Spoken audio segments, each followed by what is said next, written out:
Jurassic park, Jurassic world இந்த சீரீஸ்லாம் நம்ம இது வரைக்கும் ஹிஸ்டாரிக்கலி அக்யூரேட்டான அந்த டைனோசர்ஸ் தான் பார்த்துட்டு இருந்தோம். அது எல்லாத்தையுமே ஜெனட்டிக்கலாக ஐலா சொன்னா ஐலா நியூப்ளரில் தான் உருவாக்கிட்டு தான் நம்ம நினச்சிட்டு இருக்கோம். ஆனால் ஜுராசிக் வேர்ல்டு ரீபர்த்தில் இது ரெண்டுத்தையுமே தாண்டி சீக்ரெட்டான ஒரு தீவில் மியூட்டேட்டட் டைனோசர்ஸை உருவாக்கிட்டு இருந்திருக்காங்க. அதாவது மற்ற மிருகங்கள் கூட ஒன்றா சேர்க்கப்பட்ட டைனோசர்ஸ், எல்லா டிஎன்ஏவே கலந்து போட்டு உருவாக்கி வச்சிருக்காங்கன்னு சொல்லலாம். அப்படிப்பட்ட ஒரு டைனோசர் தாங்க இது. பார்க்க ராப்டர் மாதிரி இருக்குது, ஆனால் அது கூடவே டெராடான்ஸோட அந்த விங்ஸையுமே ஆட் பண்ணியிருக்காங்க. லைட்டாக ஆஸ்ட்ரிச் ஃபீல் வரல, இதெல்லாம் பறக்க முடியுமான்னு தெரியல. ஃபெதர்ஸ் இல்லாத அந்த சமயத்தில் கொஞ்சம் ஒரு விகாரமான மிருகம் தாங்க இது.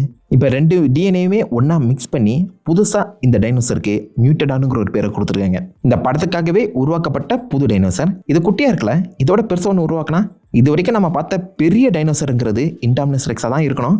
அதையுமே தூக்கி சாப்பிட்ற மாதிரி டிரெக்ஸ்னு ஒன்று உருவாக்கியிருக்காங்க, டிஸ்டார்டஸ் ரெக்ஸ்.